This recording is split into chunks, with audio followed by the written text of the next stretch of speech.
he was like cleaning this gun that I had never even seen before, like just this like handgun. And I had not seen my dad cry like since my grandma's funeral. I just remember him saying like, I hope I never have to use this on another animal again. We used to be kids. Now we're not. Something happened in between. This is the Broken Youth Club.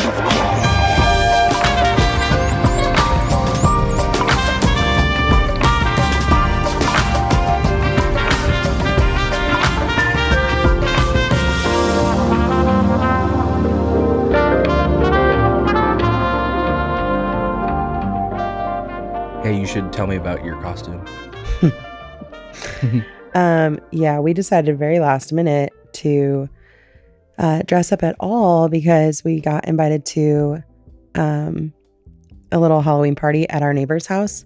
And I thought it was going to be later, and then it ended up being like, I texted him, I was like, hey, like, is there anything we can bring? Can you remind me what time it starts? Because Ollie misplaced the invite. And he was like, oh yeah, we don't need anything. Starts at 2. And this is at like 11:45. I'm like, oh, fuck. To be fair though, I wasn't necessarily planning on dressing up, which I didn't. Yeah, I wasn't planning on it either. But then we did that. And then you were like, hey, we should get something for the show tonight. Yeah, right now. And I was like, okay. So yeah, I just decided to get a little gray sweatsuit, make myself some mouse ears, and yeah. You put on some red on your cheeks and your nose. I did, because so much so that before we started recording, I kept asking you, are you okay? Yeah. Should we record? Because it genuinely looks like you're about to cry. Yeah. Well, and I put like the white eyeliner on the lower lid, and I think that makes your eyes look like watery too. So yeah, so we went to Target and I picked up a bow tie, just a black bow tie. And I put on one of my hats, but like I flipped the bill up a little bit on the front. Got my sunglasses on. And then I got this super sweet, it's actually a women's jacket from Target. It's like gold, really sparkly. Because I'm trying to go as Rick Nielsen from Cheap Trick. There you go. I think I'm pulling it off. Mine is the beard. He doesn't have a beard, but I'm not shaving that. Yeah, no. No costume is worth that for me. Sorry. That jacket reminds me of the Christmas paper that we bought a couple years ago. Yeah. And I was like, oh, it's so pretty. It's so great. But then you like take the plastic off and you're like, oh, fuck, this actually just like puts glitter everywhere. Yeah. I did not anticipate that was going to leave glitter all over the place. Yeah, it's definitely, I'm leaving a trail. So when I'm done. Oh, yeah. I'm a very sparkly mouse. Like there's so much. That's just from taking a picture together. Yeah. So whoops. It's pretty crazy. Sorry. So it's okay. I don't know if I'll actually wear this on Halloween though, like to trick or treat. Yeah, it's too cold. I know. I just want to be wearing like multiple layers, and none of them are costumes. I wonder if it'll snow, because my sister said they got a bunch of snow in Colorado today. So I hope not. Who knows? But I think it's funny. Like when we first moved out here, Halloween back home, I feel like is pretty legit. You know, thing. Yeah. Like we always would go to the same part of town, and everybody pretty much was participating. Like. You could bet on 80% of the houses handing out candy. And like our first year out here, I remember I was like, what? Like where is everybody going? Because there's nobody doing it. And we live downtown. Yeah. So then like we had to try to find the neighborhoods. And even when it was like, oh, we found the good neighborhood, it was literally like 15 houses. Yeah. You know what I mean? Yeah.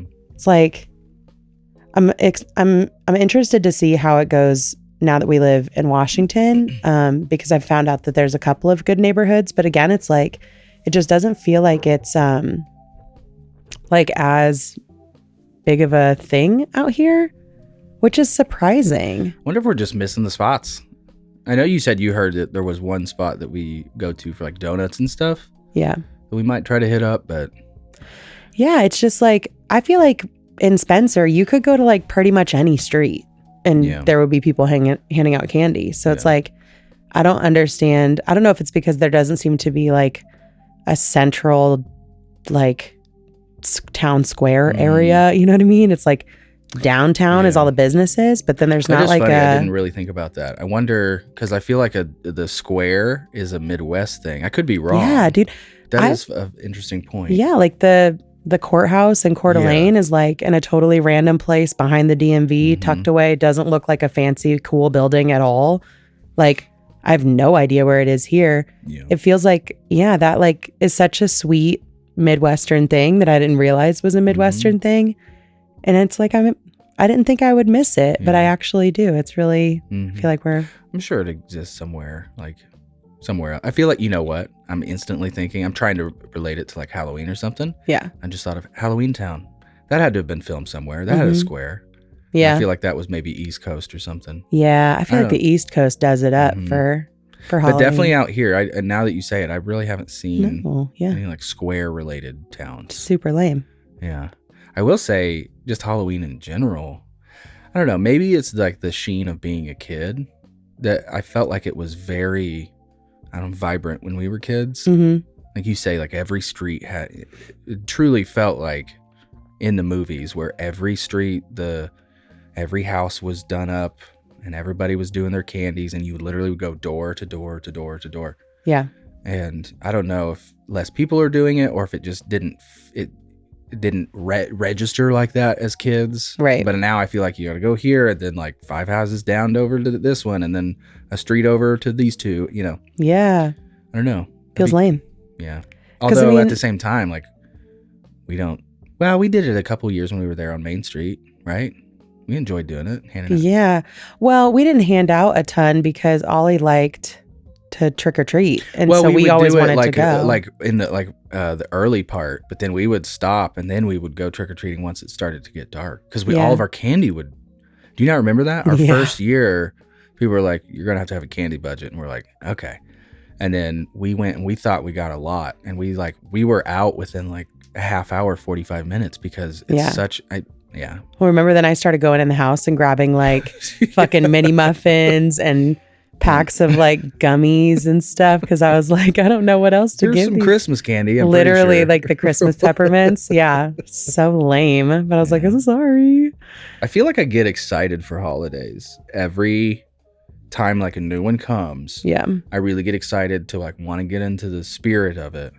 But then life happens and time comes and I hear again, this is the best costume outfit I've put together in probably a year. Well, that's not true. I did the Hubie one. Dude, that was really cute. That was really cute. That was really, Never really mind. cute. I'm sorry. But before that, I didn't really, I always wanted to like, but I don't know. We'll have to post a picture of that. You and Ollie with Hubie Halloween. That was so cute, actually. Yeah, you went as Mr. Lambert and I went as Hubie. Yeah. Mr. Lambert. And then you guys went to Scarywood together, and that was Ollie's first time at Scarywood. Which, was could have been a big disaster because I didn't know until we showed up at the gate that you're not allowed to have costumes. Yeah. Because they don't want you blending with the actors, right. or whatever. Yeah, but your guys' costumes were like obscure enough that it was fine. Because Ollie looked like, basically, if you haven't seen Hubie Halloween, Mr. Lambert is played by Steve Buscemi.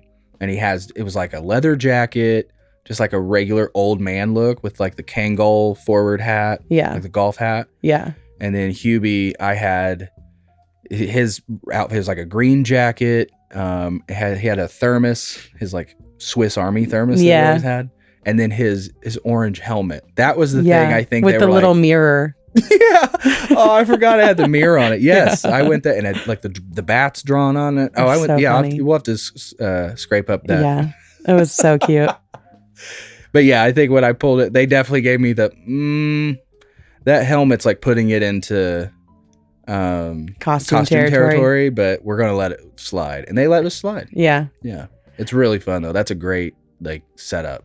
Well, and Ollie like handled it better than I thought because on the website and everything, it's like, oh, hey, that we recommend this is for like 13 and up. Mm-hmm. And Oliver was like 8. Yeah. Whenever you guys went. But handled it. Yeah. Yeah. The only thing that really, which is interesting now, the only thing that got to Ollie was there was a person running around as Chucky. Mm-hmm. And for what, I won't say for whatever reason. The reason was Ollie kept running away in terror. And so Yeah. Chucky kept using that as an opportunity to continue to terrorize my child. Yeah. But like, then we'd walk throughout the park and then we'd run into him again because he's, going about. And I think like 3 or 4 different times it scared the shit out of Ollie. I mean, to tears at a couple points. There was one point where I almost wanted to be like, hey, like, cut it out. Like, I get it, but you see what you're doing to this child, because there was one point where we were walking and they had set up like a temporary hay bale maze type of thing. Mm-hmm. But you had to go through that to get through like 50 feet. I remember that. Yeah. You know what I'm saying? It's simple. It's not too hard. But it chased Ollie into a corner and had nowhere to go. And I just saw the fear of like, and just right into the corner and it was, I felt bad for the kid. Yeah. Yeah. I feel like I have just recently gotten to a place where I can go into a haunted house or a haunted attraction, whatever. Yeah. And like, I don't feel genuinely scared. It's like, it's just a lot of like jump scare or whatever. Because you know what's up. But like for a hot minute, I think my sister maybe planted the idea in my brain of like, no, but this would be the best way for someone to actually murder somebody, or some like crazy person could work one of these things and then like legitimately just start stabbing you, and you would be screaming and everybody would think it's part of the gag, and then you're just like dead. Yeah. And that actually haunted me for a while. Where it was like I did not like I would just bury my face in your back. But I also loved going because it was like the atmosphere. Oh, I love it. Or like, yeah. I always loved a corn maze, even in the moments of like, no, someone could really for sure kill me. There was something about just like walking around and it's cold and I don't know. It's just like. I really liked, we went in, was it high school or college where we really went those few years? I think it was college. Yeah. We went to Hannah Haunted Acre. Yeah, dude. That place was so good. Good mazes. I liked how it was set up. It was like the center of a cornfield, and then all the happening food stuff was like basically in the center, and then all 360 around you were these attractions. I love that place. We should go back next time. I know. Maybe next year, like for my birthday, we could just go back to Indiana. Yeah. And then have like a weekend where we get to do haunted stuff and the kids can stay with family. Step it up and go to, was it Indy Scream Park? Mm-hmm. Yeah. But to see what's out here. Because, dude, that's the thing, too. There really isn't anything out here as far as like haunted houses. There's not? What's that? Not really. What are those billboards I've seen? Have you not seen those billboards? It's for Scarywood. No, there's something else, I thought. I could be wrong. I think the main thing out here is Scarywood, which is great. It's a theme park out here that they convert into like a giant haunted attraction. Yeah.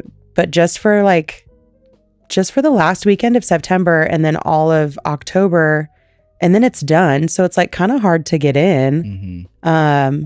A lot of times the last 2 weekends just totally sell out. So you can't even get tickets unless you buy early. Yeah, I'm sad we didn't go this year. I really kind of wanted to. I mean, I'm sure there's technically room for us still too, but is this the last weekend for it? Yeah. So I think it, and I don't know. Tomorrow. I don't know that it's open tomorrow. I don't know that they do Sundays. Bummer. But yeah, we should plan a trip and do that next year. Okay. Back home. I'd love that. Because yeah, it's like out here, there's not a lot of those. And then there's the pumpkin patches. Oh my gosh. Okay. Yeah. The pumpkin patches out here, they have them. But like, yeah, dude, when you're used to like, what's that one called? Lark Ranch. Yeah. Dude. That was fun. Man, if you're living in Indiana or any of the surrounding states and you're not making the trip to Lark Ranch, it is so good, especially the one in like southern Indiana. Yeah. It is so freaking good. Yeah, it was fun. And we came out here and I remember like Dan and Lindsay were like, oh, there's a great one. This is what it's called. We go every year. And we went and we were like, this is lame. Yeah. We didn't tell them because like it was all right. It was but okay. it was just it wasn't what we were used to for sure. Yeah. There was Roll-Off Farms, like what was that, 6 or 7 hours away? We missed like our that. chance. But they closed down. It's done. That's the farm from Little People Big World. Yeah. I was really into that show Dude, for a long time. You Oh did my love gosh. that show so much. I just remember, oh my gosh. I don't think you remember this until just now. I don't know, probably 3 or 4 years ago for my birthday or something, you got me a handmade cake from Amy.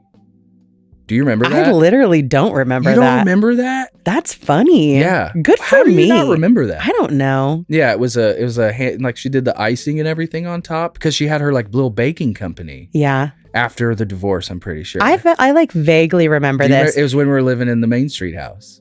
I feel like that was back when I had the brain power to do like really thoughtful gifts. Yeah. I love to give a gift, and I feel like that was a good one. When the kids are like little, I just go brain dead. You know, it's like all of my focus and attention is on what they need, and then I'm so exhausted outside of that I just like don't have, because I want to give like a thoughtful gift. I want people to like think I really, you know, considered what they like, and Sure. I typically don't even want ideas. Like I want to just know you and then go get something and know that you're gonna like it. And look at me ordering you a fucking cake from her. Damn. Hell yeah. Handmade too. Yeah. Or remember that And it had a card that she signed, which was fun. and then I got you that reel from like Pappy's Playtime or whatever. Oh my God. That was cool. 1, you said it wrong, but 2, yes. Oh, it's what's- Pappy's Playland. Pappyland. What did I say? Playtime. Yeah. Yeah. Or like the video, Pappy drew it. or like the video of Mr. Feeney. Like, Hey, actually, it's right there. It I'll is have right to there. pull it down. It's before you move to that. Yeah, if anybody doesn't know, Pappyland was this show. I'm pretty sure it was like maybe on PBS or something Yeah. like that. Very Bob Rossi, where this dude, Pappy drew it, it was like a cross between Bob Ross and Pee-wee's Playhouse. It's kind of like, you know, all the shit talked like a big pencil and like the couch and yada yada. But he would take you through this magical land, and in the first half of the episode, he would show you how to draw a scene. And it would be like a camera over the top, over his shoulder, down onto a piece of paper, and is very like aesthetically pleasing to watch him just, and the noises that would, you know, they would record of the marker hitting the paper. Oh, I love it. And he had this kind of voice over the top, and he'd say, we're gonna put a little eyeball there. Okay. Oh my God, I love Pappy. And he made it so fun. And the thing he did every episode is he would we're gonna put a little shine right there on that nose. And he'd draw like a little circle, and we'd come back to that shine. And it was like this, like this bow that he would tie up every drawing. Okay, so then he would go, you'd have your drawing. Yes, I'm You're very so excited. excited I'm so about excited this that I right remembered now. this. He would, and then he would, so he'd finish like the line drawing, and then there would be some sort of like mid-show break where, you know, there'd be a lesson or whatever. Then you would come back and he would teach you how to color it. So you have your line drawing, then the coloring on the back end, and then that's where the shine comes. And he'd really teach you how to, like, you know, use levels in your crayon. He would just use crayons, yeah. but, you know, like darker on the edges and fade it in. And like, that's really truly where I learned to like draw for the first time, I would say, you know, because I would watch Bob Ross, Yeah. but that was painting, and Mhm. I would do that in my room. That was more laborious. But like Pappy, I literally would sit down before school every morning and watch that. And sometimes I'd draw, but sometimes I'd just watch. Yeah. I have confidently never seen that show. And then at the end you could send in your drawings. Mine never got aired, obviously, but because I would be bragging about it. But yeah, you could send in, and then they do this like digital like hall of drawings, and then they'll feature like, you know, 6 or 7 of them every episode of Yeah. people, you know, from around the world. But man, that was such a, I don't know if they really make shows like that anymore. Maybe on like YouTube or something, like individual creators, but like that production level of it just felt like public access TV with money behind it. I don't know. Yeah. It's very nostalgic for me. We'll have to look and see if it's on like Amazon or something so we could watch it. I'm sure it's Or, like, somewhere. YouTube or if not, we'll have to whatever. get a real player. And we can what is this one called? Hold on. It is Imaginary Space Adventure. I knew I had to do with space. Our kids love space. Yeah, and he even drew A little rocket. Yeah, he drew a little rocket with his signature on it. But it's like, it's the original I don't know what you call them, but it's like, I don't know, about 8 inches. It's really heavy and has the tape on it, but it's the original reel that they would like put in the player at the broadcast station to run. So that is the tape that aired. Piece of history up there. Oh my gosh, y'all. I think it's episode 403. Damn. Piece of history right there. Too bad it wasn't 420. Almost. Oh my gosh. I didn't think about that. Can you imagine? Can you imagine? Season finale. Oh my gosh. Yeah. I love that. Yeah, no, I've never seen that show, so we'll have to look into it. Yeah. Did you do you remember like when you stopped dressing up for Halloween to get back into the Halloween train? Oh, sorry. Yeah. Went on one of my Sure did. tangents. Off the rails. When I stopped, probably, that's a good question off the top of my head. Probably like 3rd or 4th grade, I feel like. Yeah. I don't remember, because I feel like in 5th grade, that's when I started to worry about like being a little cool. But like I was still, obviously, we've talked about this ad nauseum. I was a nerd, like truly, until I started dating you, and even then some.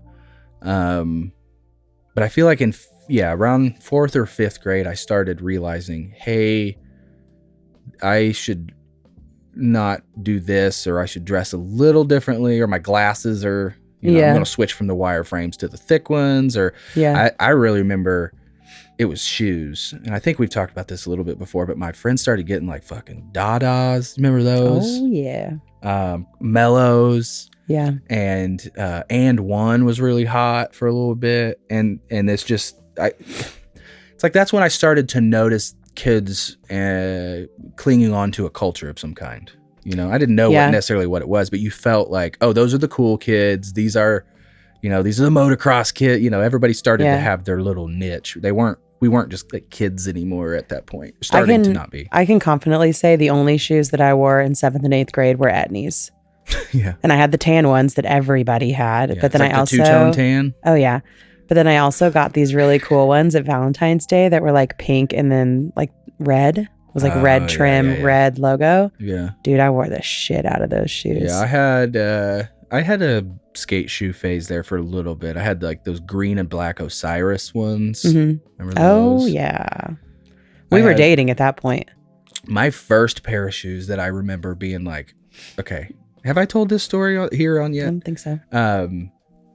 I used to ride dirt bikes in the woods with my brother, and I'd get my dirt bike magazines, and man, I just wanted to be a professional rider so bad. And so, but we couldn't, afford the gear and all that stuff. And I remember when I got my very first, they were Alpine Stars, my very first racing boots. They only lasted for like a year or two because I was so little. But I remember riding around in those and being like, this feels so cool. And I remember having my magazine and flipping about to the center, and there were these black and white DC shoes that Travis Pastrana was like advertising, and it was like a spread, like a 2-page spread of it's like, Mom, I have to have these shoes.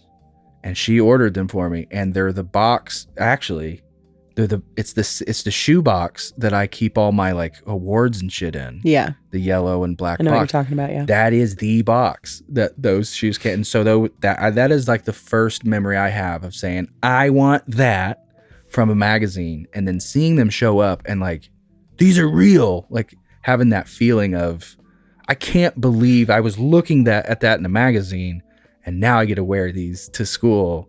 That was like I still can picture those shoes in my mind. Yeah. On the topic of like ordering things from magazines, I remember we used to go over to my grandma and grandpa Bates's house, and she would get those magazines in the mail that were like, it was truly just like a bunch of random shit. And we would sit down and like circle things that we wanted for Christmas, and then she would like pick from that. Oh, I love circling shit.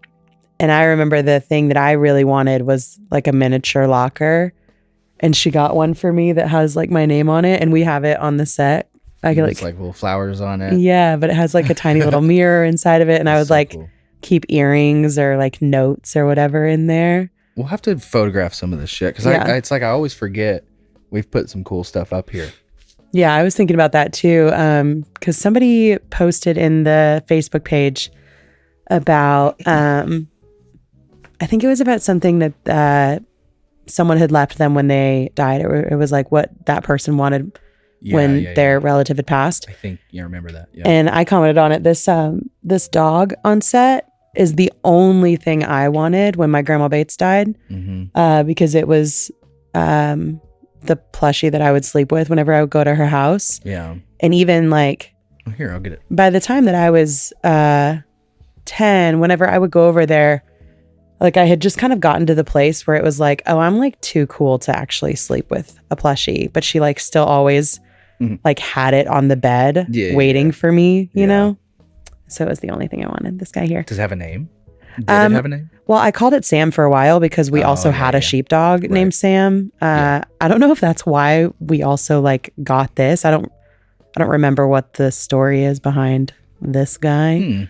But yeah, that was really sad. I remember, so we had this sheepdog, and he was huge. And I don't even think that he was like super old, but he just got like really, really lumpy. And he was so massive. I mean, this thing had to weigh 180 pounds. I mean, he was big.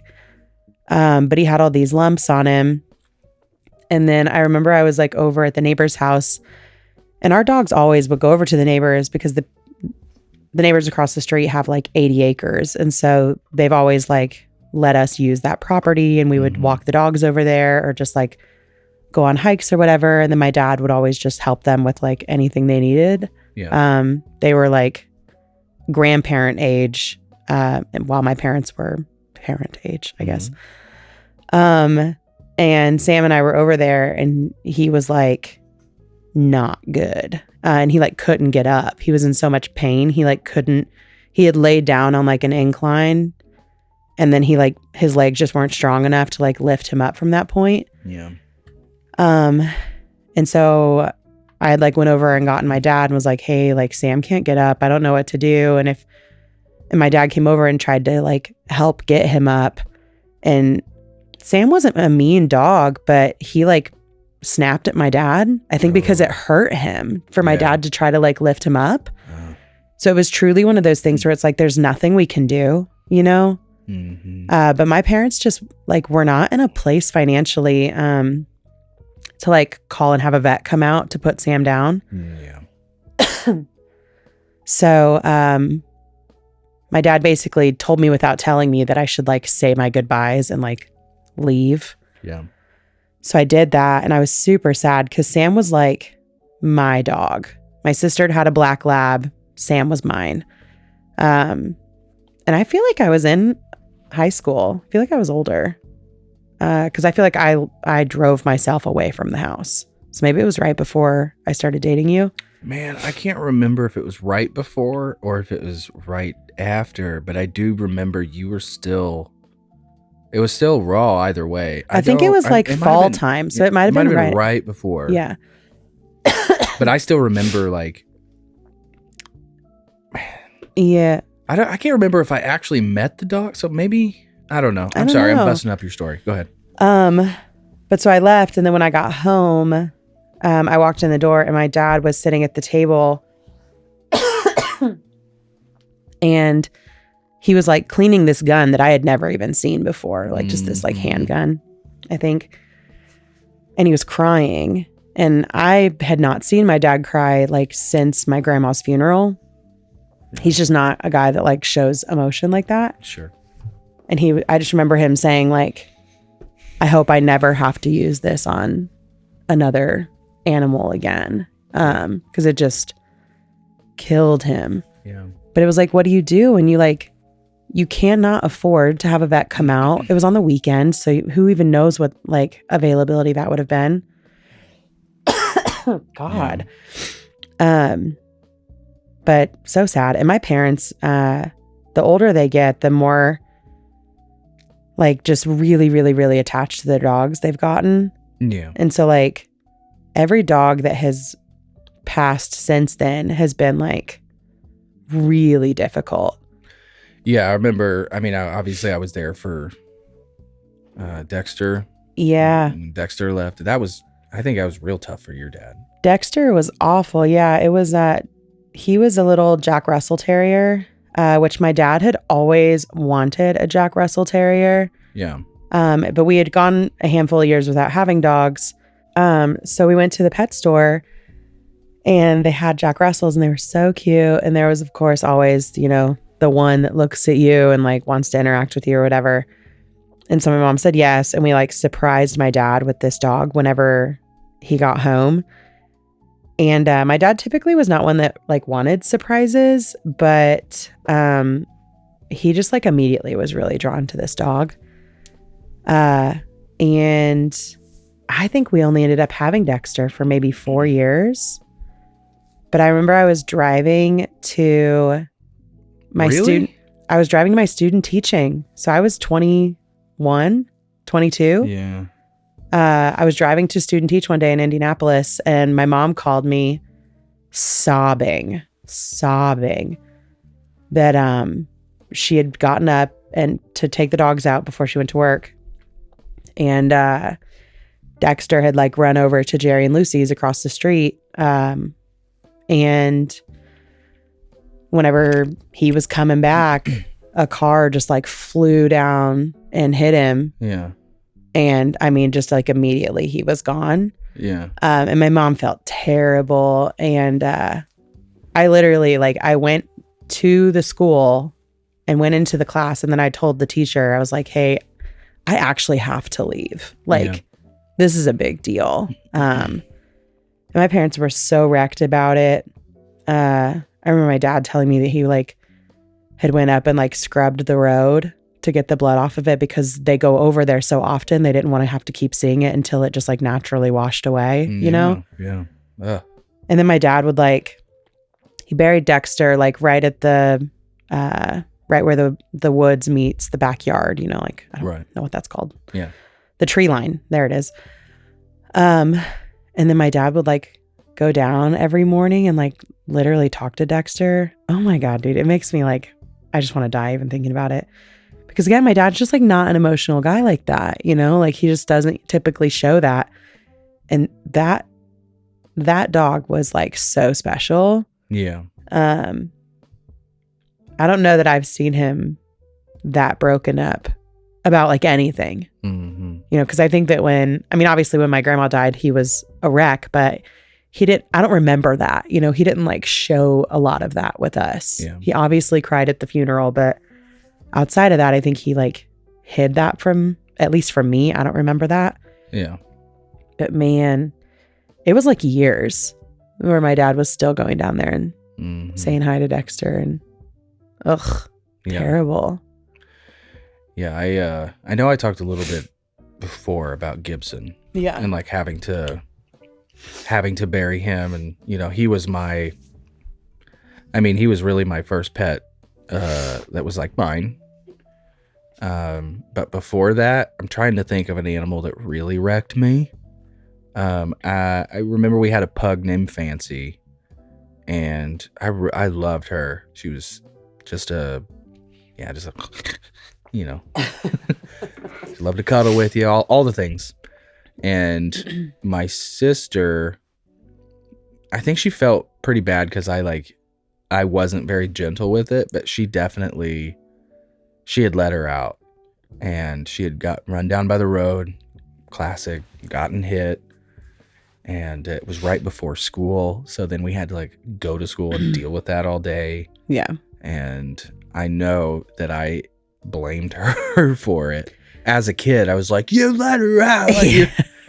That fucking wrecked me. I remember we had another dog. He was a German Shepherd, and he was Darren's shop dog. So he would go into the mechanic shop, and I remember, he had gotten into antifreeze, and that wasn't a good one. But yeah, we lived down.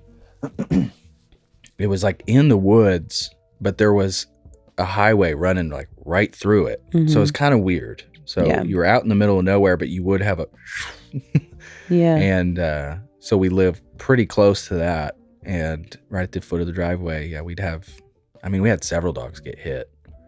I don't know how many of your dogs through the years, because you had some like as a young kid too. I know you had Jasmine. You had cats. Yeah.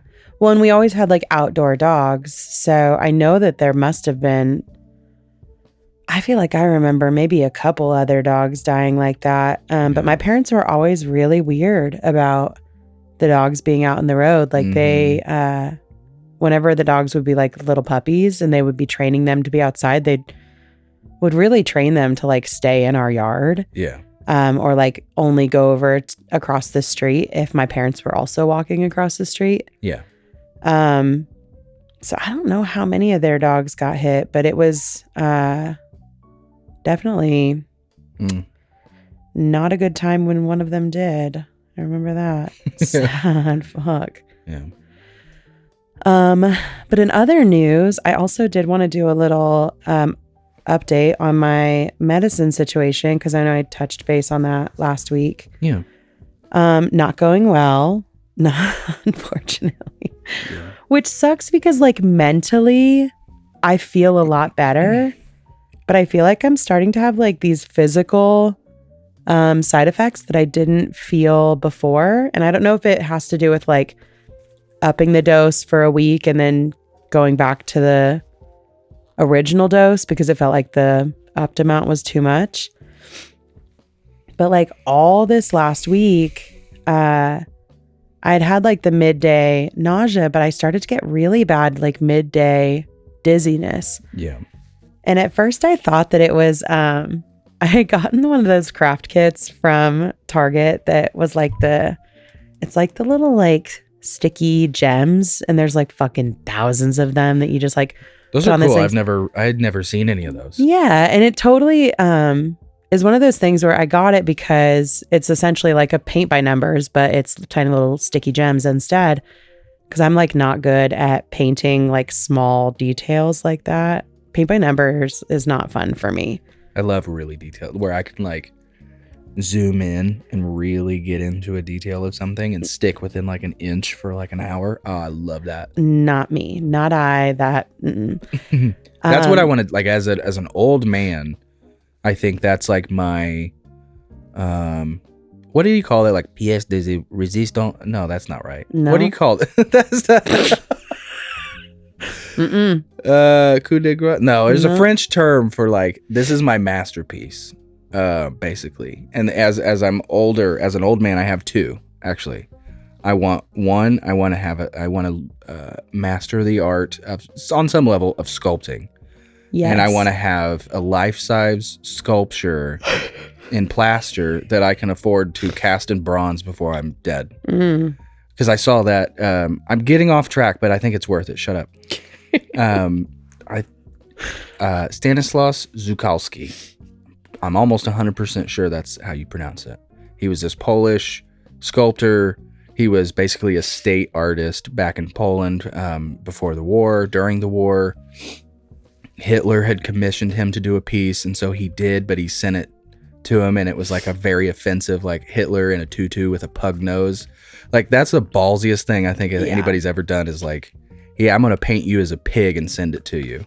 Yeah. But anyway, there's a really great documentary by Leonardo DiCaprio on him, where these people had found him, and he just happened to be living in the same town as them, just an old man in a regular ass like 1-bedroom house. And basically what had happened was all his shit had gotten destroyed in the bombings of the war, and he had to flee, came to America. And so he gets really emotional about it, but he has literally just some sketches and drawings of stuff, but he has none of his actual sculptures because, again, they were demolished. Yeah. And he didn't have the money to like recast his shit in bronze, so he just had like some basic shit around his house, all that he could have. Yeah.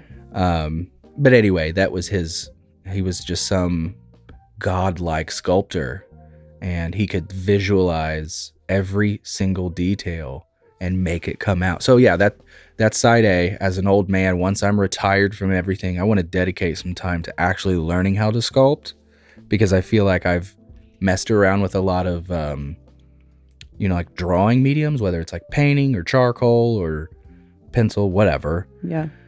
But I've never really like sculpted. We talked about wanting to get like a pottery wheel too. There's something about like clay and plaster that I am very interested in. Yeah.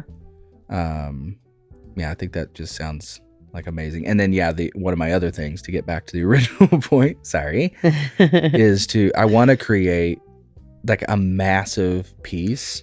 Like I remember when I first saw Monet's display. I haven't seen them I've seen some in person, but not the giant ones like the water lilies or whatever, where you walk in and it's, no kidding, like 50 feet long by like 8 feet tall, like just a massive piece of, master work. So I want to have this giant piece someday, like 10, 12 feet long or something, but it's really, really detailed, and it takes me like 5 years to complete or something. Yeah. Like it's a piece that people look at and say, hey, what if Logan was an artist, what could you point to? And it's like that one piece. Like that would be really cool, I think, to leave behind. Yeah.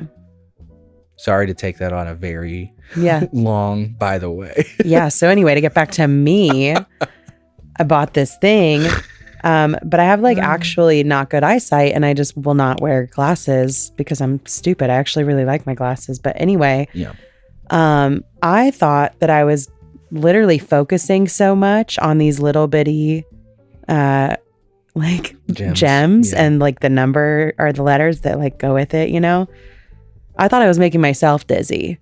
So then I just stopped doing that for a few days, and then it was like, nope, still really fucking dizzy, which is exactly what I was afraid of when I thought about getting on medicine in the first place, because it's like, I don't know what this is going to do. And if it fucks with my head when I'm the only one home with our kids, what do I do? Like, that is an uncomfortable feeling. You're 30 minutes away. If I start fucking seizing or something, like, I was really fucking nervous about that. And now it feels like that is what I'm living.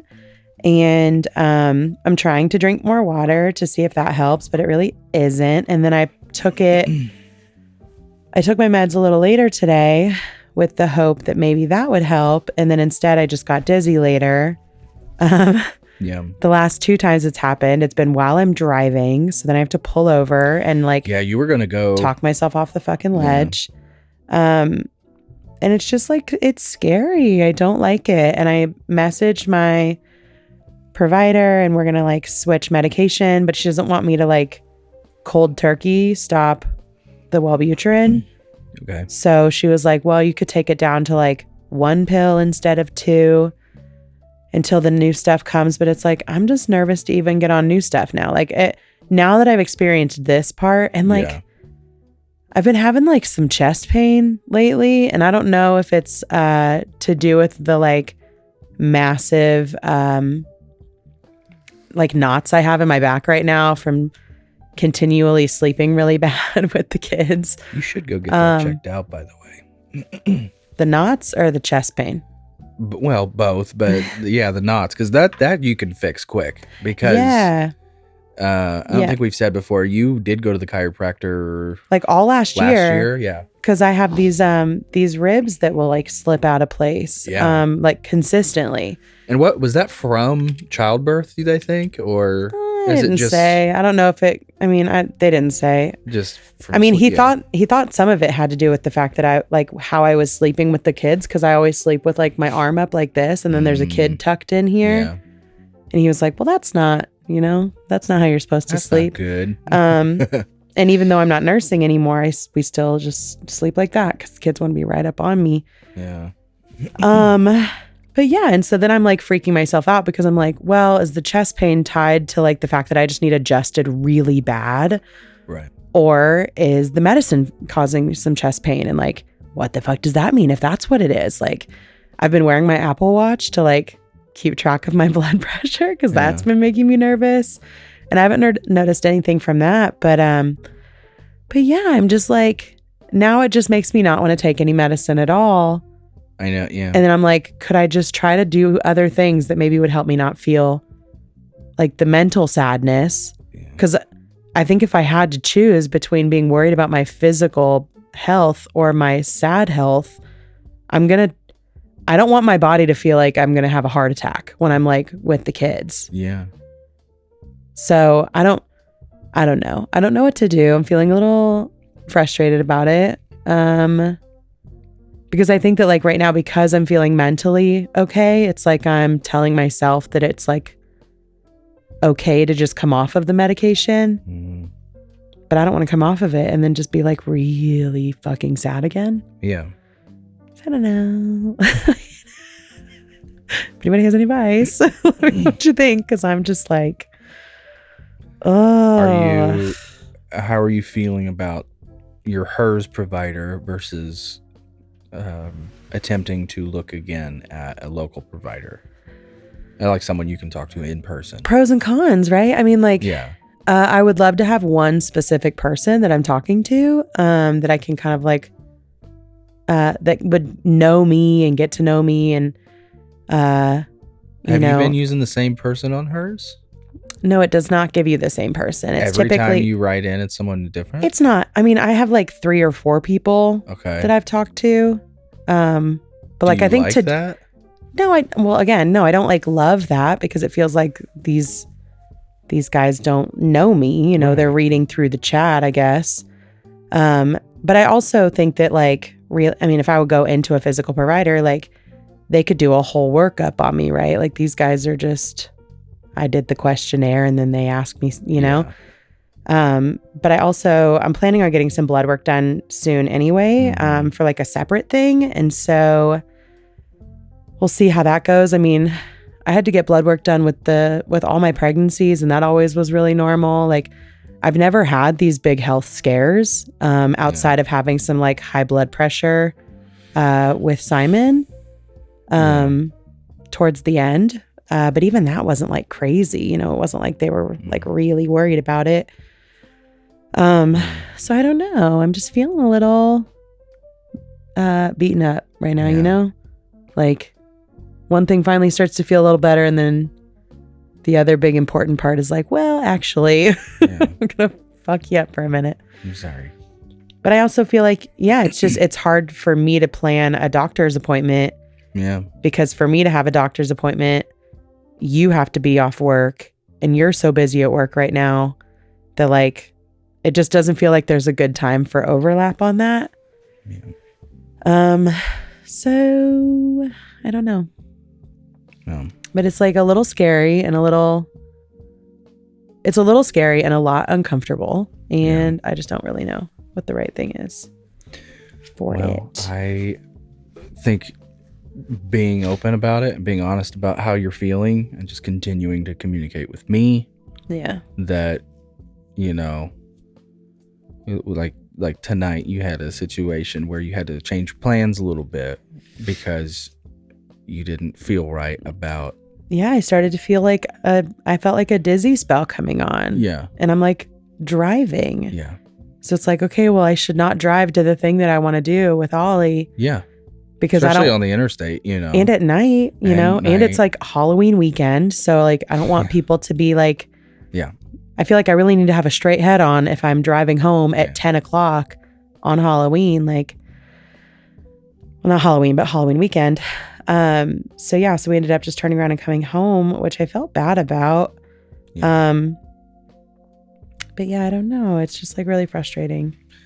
Yeah. Well, just keep communicating, and we'll get it figured out. I know not everybody gets it nailed on the first try or even second or fourth try or whatever. It takes some trying. So I know. Just patience. Just feels like for this kind of stuff for me, it's like, I'm leaning towards the one and done situation of like, I tried one and I'm just gonna like, now I just want to be done because I know. Because I'm the only one here, like I know. I just cannot have something happen to me while I'm here with the littles. Like it just feels like I would rather be sad and be here with them than like feel like I can't get off the couch without fucking fainting, like that's scary. Oh, so I don't know. Yeah. You saying that did remind me, man, what was this like? I don't know, maybe like 4 months, 5-6 months ago, something like that. You had gone into, I don't know, probably Target, if I'm being honest. And I was sitting in the car, and I was in, my seat was like slightly reclined back. The kids were in the back seat. And out of nowhere, I started having this like ultra dizzy spell. Do you remember me? I do. And then my breathing got really labored. My vision just totally went. I've literally never experienced this before in my life or since. And it felt like the closest thing I could describe to it is like if I just took a fuck ton of edibles and just instead of it coming on over 45 to an hour, it came on like that, and it literally just like hit me, and I just felt like immediately like stoned out of my mind to the point where I almost felt like I was starting to lose consciousness. Mm-hmm. And I couldn't breathe, and you had like opened the door right at the right time, and like you could instantly tell something wasn't right. Yeah. So much so I had you call your dad to confirm all the symptoms he had when he had his heart attack. Yeah. Because I seriously thought, oh no, I'm dying. Like I'm having a heart attack, and that's what this feels like. Yeah. Like you're just like, it was kind of painful in my chest. Yeah. And that's what really started freaking me out. Yeah. And it literally lasted like 2-3 minutes, somewhere around there. Yeah. And then I slowly came back to, and again, hasn't happened since. But it was so fucking bizarre. But it was like, yeah, this combination of really dizzy, kind of vertigo-y. Yeah. Everything, you almost like when you pass out, when like everything just kind of starts to out. When I remember my parents, so weird. My dad was like, if he's not in pain, it's not a heart attack. He was like, my heart attack fucking hurt. Yeah, okay. Yeah. But then I think my mom shouted from the back. She's like, that sounds like a blood sugar thing. Has he eaten or whatever? But I had. And that's I was the like, thing we just had. And I was like, hey, yeah, I don't know. That like, we've never had an issue like that. Yeah. But then we called your mom on the way home too, because your mom's an MP. Yeah. And she also was like, that sounds like a blood sugar thing. She was like, that sounds like you had like a very quick drop in your blood sugar or something like that. So scary. Because I just genuinely didn't know what was going on. Well, and like, you are not somebody that ever wants to like go to the doctor or anything. But there is actually an urgent care like in the same parking lot as that Target that we were at. And I was like, do you want me to go to the urgent care? And you were like, maybe. Yeah. And that's when I was like, oh, he's serious. Like, oh my God. Yeah. Like, that shit's fucking terrifying, dude. No fun. I just don't. And again, it's like, I feel like my parents are so calm when I call them to ask about like a physical ailment that I'm having. And it's like, am I a panicked mess about it because of like all the shit you see where people like just drop dead, Like, is it information overload for me that I'm going to worry about this being a catastrophic event? Yeah. Or like, did I just miss that part of health class where it's like, hey, a lot of these things are very easily explained and it's okay? Because I immediately go, anytime that I feel like my heart's racing or I feel off, or tonight I got like a headache that was very like in the back, like where there's kind of like two, I feel like the base of your skull. Yeah, dude. And I don't get a lot of headaches back there. Yeah. And it was so sharp and it felt almost like bruised, like even tender to even touch it. And I'm telling you like, hey, I just need some Tylenol or whatever. But in my brain, I'm like, is this like am I gonna have a stroke? Like, like, is that my anxious brain? And then like, if I come off of the medicine completely, is that gonna get worse? Am I gonna literally like worry myself into a fucking heart attack? Or, like, this shit is fucking mean. Okay? I know. Yeah. It's so mean. And I'm so irritated that it just feels like another hard thing on top of a laundry list of hard things. Yeah. Like, I don't know what to do about it. Yeah. And I hate feeling like I am always in this state of like, not so much walking on eggshells, but it's like, I'm just waiting for like the next terrible thing to happen. Waiting for the shoe to drop. Isn't that the phrase? Yeah. So it's like, what? Then I'm like not experiencing any sort of like, I don't want to say I'm not experiencing any joy because I am experiencing joy, but I am not going a single day without feeling like whatever's going on with me is for sure not a simple thing. It's like a big thing. And it feels like the medicine now has kind of kicked up physical stuff that I haven't ever really felt. And it's like, it makes me just want to stop altogether. Mm-hmm. Because like, especially the chest pain stuff, I'm like, I do not know if this is because I'm just so out of whack, or if it like something is damaging something. Do you feel that talking about it like consistently is helping at all? Well, yeah, because otherwise I'm in my brain. So it's like, I don't mean to sound like a broken record with some of this stuff. And sure. Well, and I hate that I feel like there's been this constant theme, it feels like, where it's like at least every other episode or every few episodes, I'm here with some like nerve-wracking medical shit that's happening. What's or the point, mental though? shit. What's But the it's like, point?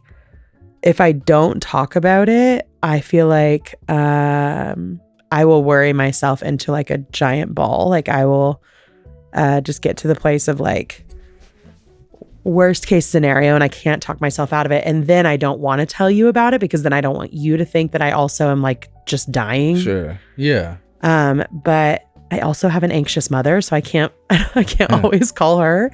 Yeah. I also have an anxious sister, and so I can't always call her and have her talk me off the ledge. Because I can tell that sometimes when I bring up concerns to them, it is like, well, yeah, maybe you should get that looked at. And it's like, but I don't even want to go get it looked at, because if it is bad, I don't even want to know that. I don't want somebody to tell me that I'm actually just knocking on death's door and I should enjoy the next couple years because then I'm just going to be gone. But that's where my brain goes. But how like loony that like I can't just be okay to go to the doctor. Yeah. Like here's some medical information about. I've never had a mammogram. I think I'm supposed to do those like pretty regularly. Maybe like from high school on. Never had one. Never. You get them that early?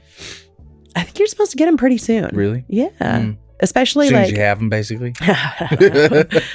But like and especially because like breast cancer runs in my family. Like there have been a lot of women in my family that have had it.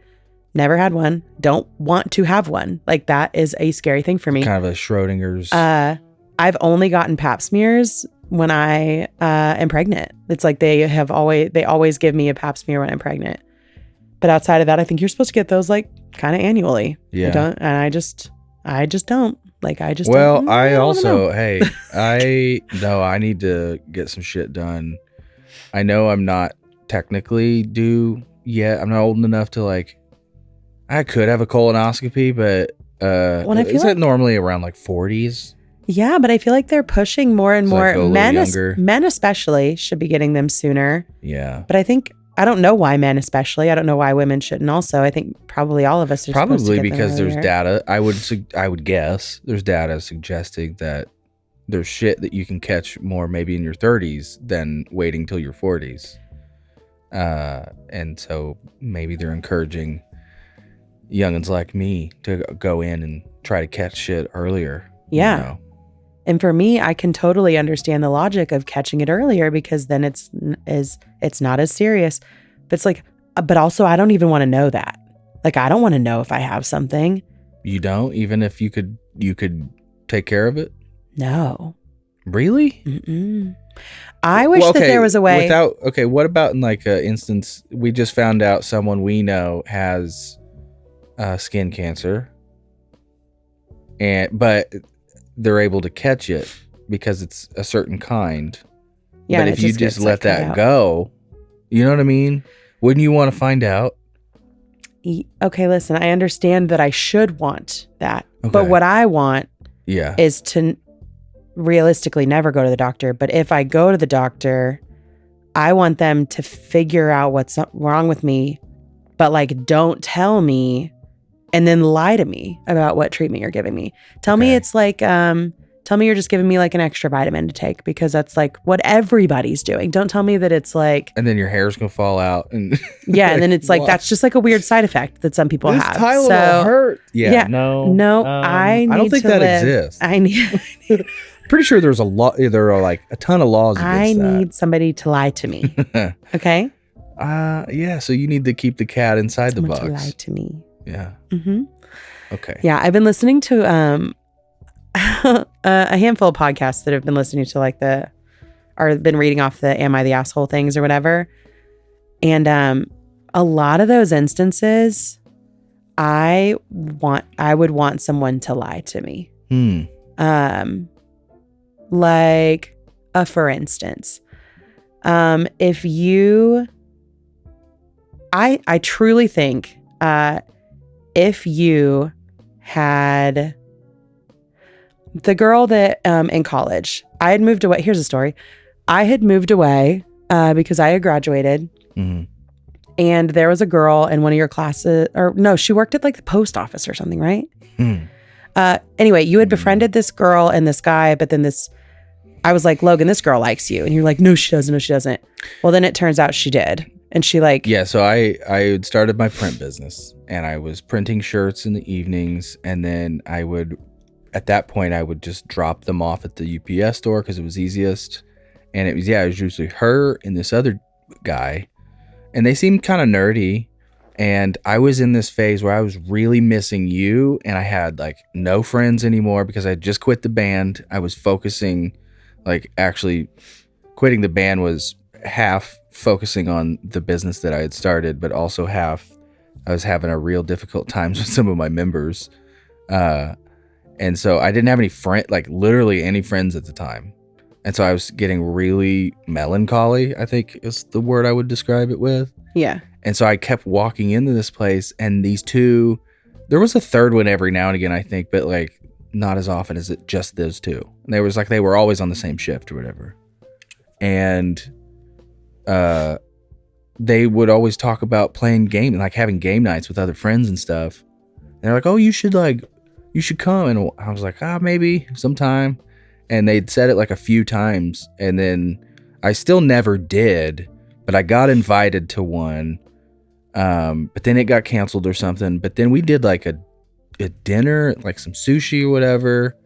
But yeah, I genuinely was like, I'm just looking to have some friends, learn some, just have some game nights and like fill my time until I get to see you again. Yeah. Because at that point you had, where were you? I was. Yeah, you were up north. Yeah, I was living up north. Yeah. Mm-hmm. So. And I did not believe at all. I genuinely didn't believe it, that she liked me, because outside of you and like, I don't know. I've always had a hard time truly believing that people were into me or thought I was attractive or funny or cool and like, anything romantic like that. I just thought it was a joke. Yeah. I think that like while you were trying to be like an honest, were we engaged at that point? Yes. An honest fiance about it. Like, hey, yeah, actually this girl did like me and did like try to make a move on me. I would have rather you just never told me that. Oh. Like, I don't need to know. Or like... Yeah, because I did tell you. Because you did. Yeah, because she did make a move on you. And a very like, hey, Kate would never have to know. It was the one time we went out, and that was and then you never hung out with her again because you were like, I stopped going to that UPS store. Yeah. Which, listen, you are a good man. Okay, Logan Keith, you are. I love you very much. I didn't need to know any of that, because then it just like fuels this like, this other like, I know that people think you're attractive. I know that people think you're like a cool person. I don't need confirmation that anybody has made a move on it. Okay, I don't need it. Yeah. Or like the friend in high school that made the comment about like, well, does it bother you that she's like a bigger girl when, again, at that time, I was bigger than my other friends, I guess. I was never a size 2, but I was athletic. I was in good shape. I could have kicked that dude's ass, but still could step up. But I know you were telling me in a way of like, hey, like I defended you in this. I don't even need to know. Lie to me. Don't tell me that part, because in the grand scheme of things, it doesn't matter. And I know that like you're trying to be as honest and open as possible. And sometimes I just like literally don't need you to do that. You can just lie to me. Okay. And then we can move forward and you can just be like extra sweet or whatever. I need my doctors to lie to me and then just give me whatever treatment I need while also still lying to me. Let me think that I'm healthy. Let me think I'm good. Because I need to live in that delusion right now. Okay. Okay. We'll have to, if anybody knows a doctor willing to break their... Everyone keep lying to me. Okay. Hippocratic oath? Isn't that what it's called? Yeah, I think so. Yeah. Hippocratic? That sounds silly. I'm going to look this up now. HIPAA. It's not that. Hippocratic. Maybe it is. No, but like, hold on. Hippocratic oath. Yeah, but it's not HIPAA. Like, that's like, it's like 2 I's, I think. HIIPA? I don't know.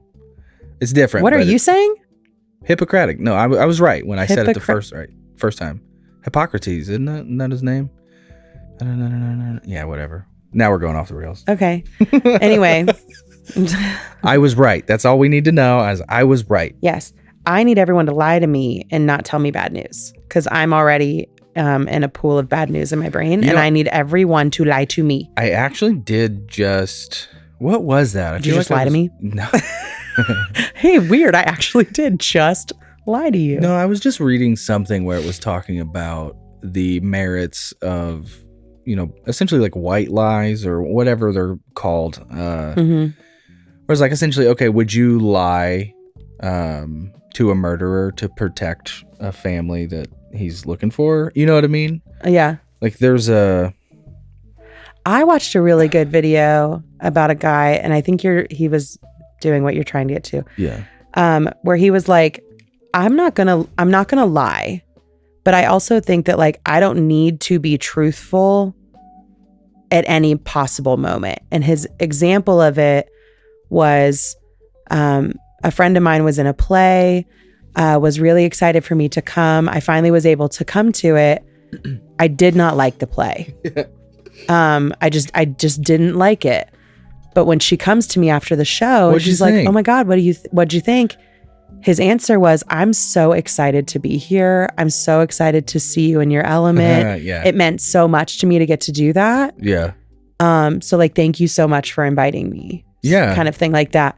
I didn't like the play, but I can comment on how much I enjoyed being here for you and supporting the night. And right. And then like you can say later, at a later point, hey, like, I know you asked me what I thought about the play, like, but not in the moment to like ruin their like glimmer. Later be like, hey, like, I actually, like, I wanted to talk to you about the play, but I wanted to talk in the right time. Like, this is like, is now a good time for you to hear it? Like, and then it was a thing of like, tell me. All right. It was dog shit. Yeah. Like, okay, listen, it's like you can be honest with people, but you need to also be thinking about when the time to be honest is. It's like having tact. Yeah. Just understanding there are ways to say the same thing with less sting. Yeah. Yeah. So, or like if somebody was like, hey, does this dress make me look really fat? Or does this dress make me just like is this not a very flattering look for me? Yeah. I don't need you to be like, yeah, no, it's not a good look. Yeah. Instead, you could say, well, I think that like the dress is really pretty, but I think that like this, I really love this dress on you, or I really love this outfit, or I really like, there's a way to kind of redirect without straight up saying you do not look good in this thing. Yeah. And I think that like, I need somebody to figure out how to tactfully lie to me about anything that could possibly be bad news right now. Okay. We'll figure that out. Great. Can I mention one thing that I did have written down? Okay. We had just a little bonus we put on our Patreon, and I was talking about right here. I have some like old CDs, and I found a band CD where I was playing with this. They're huge now, but they're called Motionless in White, and so I ripped some of the live shit that we had when we played with them and some other people, and I was looking back on some of our old tour footage, which I have, periodically throughout the years. Yeah. That was like 11 years ago now, something like that. And,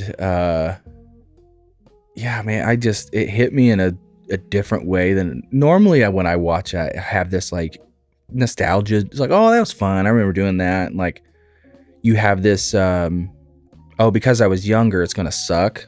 But then you watch it again, you're like, oh, that was pretty good. I'm proud of like my younger self in a weird way. But this time it hit me of like, I started crying like pretty hard. Yeah.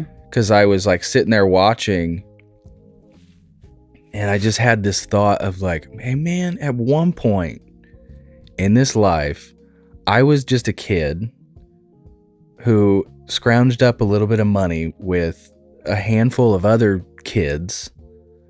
We bought a bus. We bought music equipment. We fucking kind of figured it out.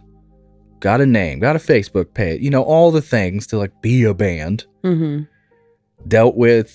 We were our own managers. So we dealt with fucking bookers and venues and all this shit. And we put together little tours with other bands. And there was just this, nostalgia, but like a sad nostalgia of like, I think I told you were like, you could tell I was starting to kind of lose a little bit. Yeah. And so I literally just like went and opened the door and just like stood and looked out at the yard. And I was like, I used to be a kid. And it just hit me. I used to just get in a van and go to places I've never been. Well, it was short lived. It was only a couple years, but yeah, that the time of my life still is probably that. I would argue is one of my favorite things we would do. We were on, it was the Corn-Fed Metal Bread tour with, was it Reach for the Sky, Ironside? There was a couple other bands on that. Anyway, it was a Midwest tour, and it was all little, cities I'd never been. Champaign, Illinois was a really fun one. I remember we went down to like Louisville and over to Ohio.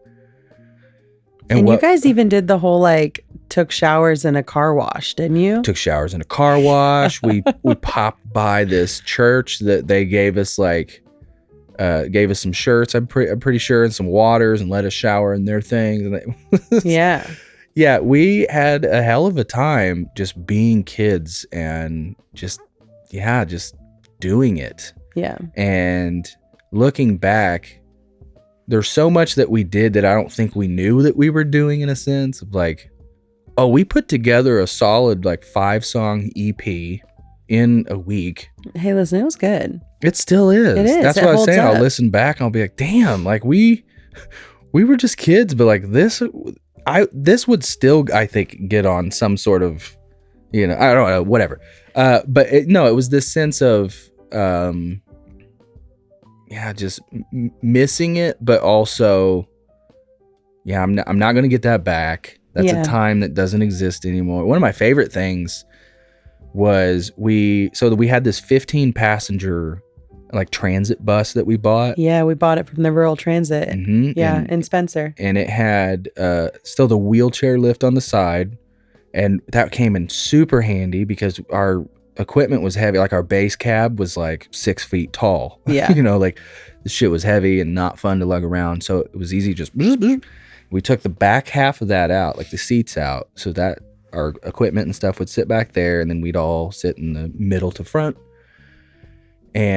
But we would keep a couple of the seats still in the back, like on the floor, detached. And I remember specifically, I'm pretty sure I mentioned Champaign because I remember there's a river that goes through there. And some guy was like, yeah, I know a spot. We were like, okay. Cool. But he did. And it was like off the beaten path. And then we drove this in hindsight is real stupid because we started to get into like Sandy area with a fucking transit bus in Illinois, like dumb.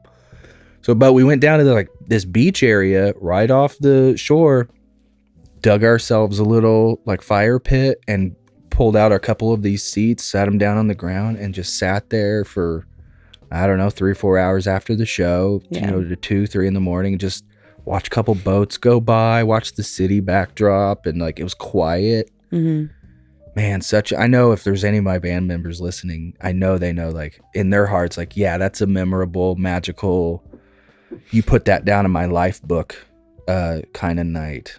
Yeah. And yeah, I'll remember those days for the rest of my life. And I'm sure there will be other times where it hits me in another melancholy, sad way. But yeah, it's just, we're not kids anymore. And you don't get these times back. And so it really is, I guess looping it back around to it's hard to live in the moment and not be constantly worried about this or that, or what's the next bad thing that's going to happen. Trust me, those are intrusive thoughts I always have as well. But I really do try to, I've occasionally, and I have been, I'd say the last week or so, trying to do that whole be here now thing. And just enjoying the moment. I'll sing that. There's a Toto song called Live for Today. Just live for today. Yeah. I'll just loop that on my head. Tomorrow may never come. And just loop it. Feel a little better because I normally feel that like on a Sunday before I have to go back into work. And I'm like, nope. Because I'll start thinking about work. What do I have to start prepping on? And I'll have to be like, no, stop. Yeah. You do that on your drive into work. That's when you can start. Don't do it now. Live for today. Yeah. Tomorrow may never come. So yeah, I don't know. I'm trying to enjoy the days while they're here. Yeah. And so I'm looking forward to Christmas. Getting some of these. We did it. We just got into this house this year. We put up some Halloween decorations, got our Halloween tree up. I feel pretty good about the amount of work we did there. Because I always think about like, will our kids remember our efforts in that shit? Yeah. And, looping back around to what I said in the beginning of the episode, like I always want to. The season comes and I'm like, oh boy, we're going to get all the lights, all the decorations. Yeah.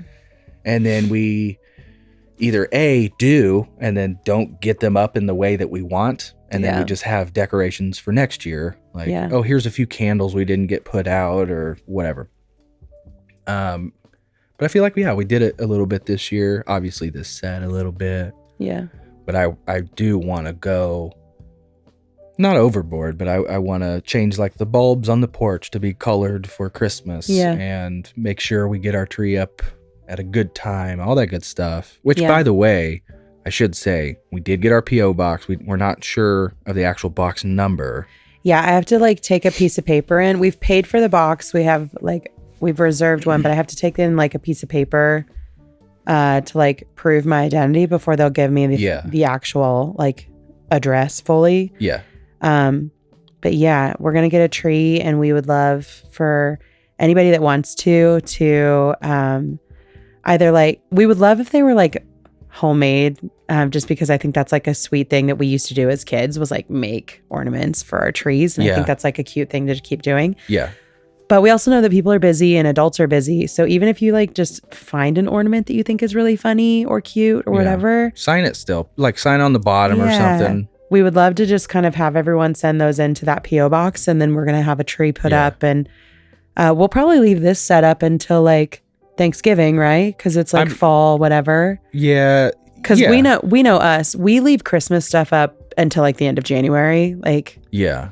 And then we'll decorate for Valentine's Day. Yeah, I figured we'd leave this stuff up, which, by the way, I don't think we actually properly explained because this is the first time we're mentioning it on the show. If you're not in our Facebook group, this past week, I had a fun little idea while we saw that some Christmas shit was out at Target. Yes. Right? Isn't that the store we go to all the time? All the time. was trying to think it was another store, and me thinking that, I was like, no, it was absolutely Definitely. Target. For sure, Target. Yep. But then I had this good idea of like, okay, I want to get some set decoration for the podcast. And then it hit me, well, what if we got a couple tree? Like, I'm thinking getting a tree for right here next to me, because I can remove all these drums. That's like you can see it. That's a good shape for a tree right here. Yeah. And you can get most of it. Yeah. And then maybe back here getting like another small one. I don't know, maybe 2 or 3 on this set. And then, having you guys send in individual, just one, but individual ornaments to our P.O. box. Yeah. So that we'll pick a date, but I'm feeling, do you want to like do it around Thanksgiving? Something like that? Yeah. Maybe the show after Thanksgiving or something. Yeah. And then I saw somebody comment on it and they were like, oh, maybe I'll just wait until that day and then I'll put my tree up while I'm like. So here's what we're going to do. We're going to pick a day towards the end of November or the very beginning of December. I don't want to do it much later than that. It'll be the end of November. Okay. Yeah, they're those people. Our Christmas tree will be up next weekend in our house upstairs. Well, the Halloween one already is. We just got to take those down. Yeah, it's Halloween on Tuesday and then it's Christmas season. Correct. So next weekend, Christmas in this house. Yeah. This set will stay a little longer. We'll pick a day and then we'll do a live stream in here. And open everybody's ornaments. We'll just open all the ornaments and then we'll hang them up on we'll put, I don't know, just some music on or something. Some Christmas music, duh. Yeah, of course. And then, we'll announce that this week. This was coming out on Tuesday. So we will announce on Patreon, I guess, this week. And then we'll put in the group as well on socials what day we decide. And then, I don't know when everybody else normally puts their tree. What is that? What is there a tradition that I'm missing out on? Because in my family, I feel like it was typically when we gathered for Thanksgiving. Yeah, no, that's when we would do it too. Like at my grandparents' house, we would all eat and then we would bring the tree down. And then we would typically do it that same, like that weekend after Thanksgiving, in our home. Yeah. Okay. You and I have always been the people to put it up like right after Halloween. Yeah, I think that's usually fueled by depression though. There's been a couple of years. We need cheer. There's been a couple of years where it's went up before Halloween. Yeah. Because we just I like the ambience of the room of a Christmas tree. And that's why last year I was like, Logan, I love this Christmas tree so much. And I love how like warm it makes the living room feel. Let's just leave it up forever. Yeah. And so then we did, but we took the Christmas ornaments off of it. Mm-hmm. And then it was like, well, we should buy ornaments for other parts of the year so that it's not just a plain empty tree. Yeah. I love it. I love a Christmas tree. Me too. I think we'll get, I also love Christmas lights. I wish people would just leave Christmas lights up year round. That's why we have porch lights. Like, they're basically, that's what it is. I know, but I want everybody to have it. Yeah. Because the people that go all out at Christmas, I'm like, y'all are putting so much work in, just leave it up. Let me look at it all the time forever. Well, they do around here. You've seen those people, they'll do the permanent installations. Oh, those are freaking cool. They're so expensive. Yeah. If I thought that we were for sure, no matter what, going to live in this house for the rest of our lives until we die, I would put it on a credit card. Like, oh my God.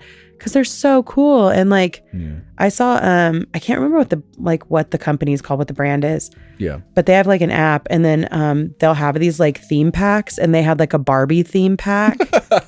And then it was, And so then like you could click on it and all of the lights would turn pink. And then they had one that like strobed through for like the Kenna, like I'm Kenna for whatever that song was called. The Ken's song. Oh.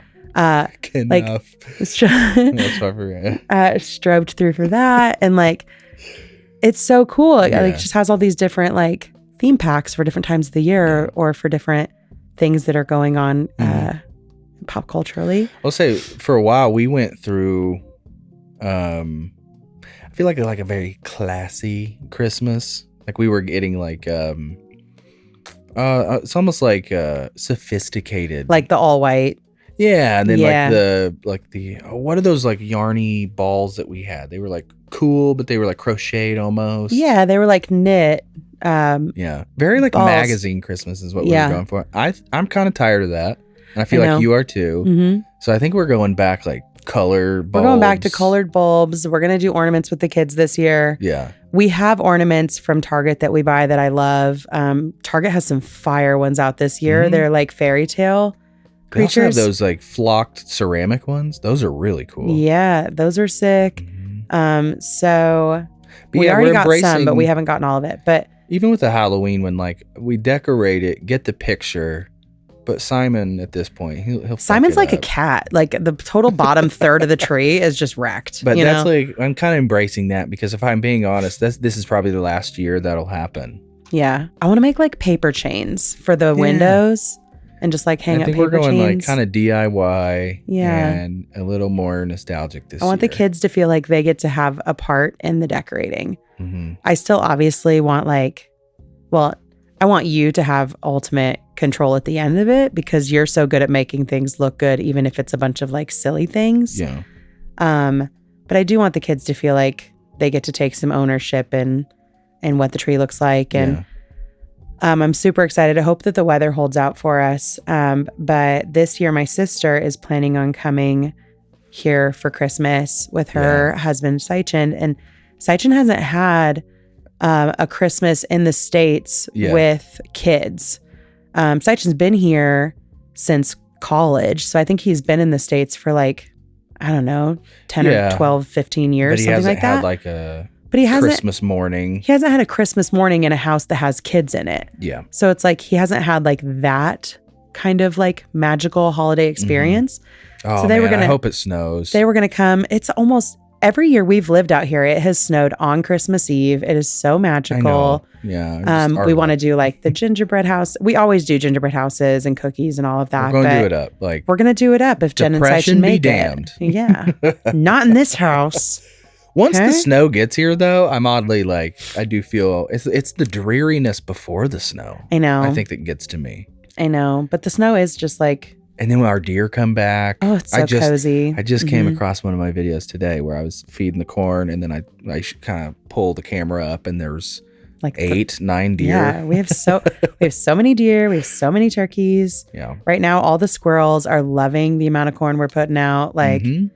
it's just like a little winter wonderland. Yeah. So, and like now that we have a couple of things that we need to finish in the house to like really feel like we have unpacked completely and we are full out fucking living here and using all the space. Yeah. But I think that once we have all of that done, like that'll be so great. Mm-hmm. So that's where I feel like I could just also come off the medicine because we feel like we have all these things. And I was so sad coming into the year about just like where we were at and what we were doing. And I don't know, we'll see, Yeah. obviously I'm not trying to, Yeah. Validate your. yeah. Yeah. I get you. But yeah. Yeah. Also a quick update before we wrap up. Yeah. I feel like maybe I've mentioned on here about homeschooling Oliver because I had talked about like that being a really like anxiety fueled decision that we made. It's like a hybrid homeschool. Yeah. And then this year, Ollie's in like a hybrid homeschool thing. So supposed to go to physical school or has the option to go to physical school on Wednesdays. Otherwise, we got curriculum from the school and we do school at home. Oliver has literally all year since we started, will groan and whine and grumble at every lesson every day. So it's like multiple times a day, every day. And then it took up until like mid-October before we actually got the official curriculum from school. So for the first month, we start school like the week after Labor Day out here. So for that like month, I was doing curriculum that I had like pulled from online. And then I was using like Saxon math books that I had bought. So we were still doing school, but not like the official school curriculum. Now that we have that, it's gotten worse. Oliver is just so, it's just like nonstop, like loud whining. Yeah. And we hit a place last week. Like I said, Ollie has the option to go to school, physical school on Wednesdays, which we wanted Ollie to do so that they could have that interaction with other kids, but also because there are certain subjects that I just don't want to grade Oliver's work. I do not want to be the mom that reads their story and says, you need to fix this and this. I want to be able to read it and say, this story is incredible. Yeah. Because Oliver, when they take their time in writing a creative story or like following a creative prompt, they always have really great plot lines or really funny answers or whatever. But like, also is very much a 9-year-old in the way that they can rush through and they don't have like, proper paragraph structure, or their punctuation isn't always right. Yeah. Ollie hasn't like mastered the art of commas, Yeah. and I want to be able to just like praise Ollie's work in that way. I don't want to be criticizing. So it's like, I spoke to their teacher and was like, hey, I just would like for you to do that part. And Oliver has grumbled every single Wednesday about going into school. To be fair, we're struggling with Oliver right now, just in general, grumbling about everything. It's so argumentative, so just like rude. Like the tone Ollie uses a lot is so just like rude from the jump. Yeah. Like, why do you got to approach me in that way? But this last Wednesday, we didn't go to physical school. Because Ollie didn't want to. They were having a Halloween party.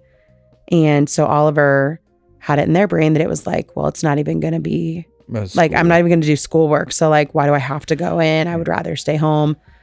And I think it's hard for Ollie. And I try to be understanding in the way of like, I know that there are easily right away 10 other things in this home that you would rather be doing than schoolwork.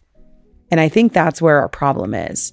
Ollie is so worried about doing the things Ollie wants to do in Ollie's home that they don't want to do the schoolwork. Whereas if they were in physical school, your options are to do the schoolwork or go to the principal's office and be embarrassed in that way.